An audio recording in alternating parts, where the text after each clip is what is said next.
Salama Mbolatiana ny anarako. Classe de première teo amin'ny RCCR Analakely aho ary voaray amin'ny andiny voalohany amin'ny programme Science in Out izay karakaran'ny ExplorerHome Madagascar.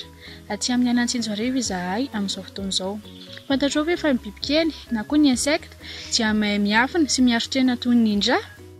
Afaka miaro ny tenany amin'ny alalan'ny fomba atao hoe mimétisme izy ireo. Izany hoe maka loko sy ny endriky ny toerana hipetrahany mba tsy ahazon'ny mpihaza azy na koa hiafenan'ireo te hisambotra azy. Anisan'izany ireto bibikely manaraka ireto.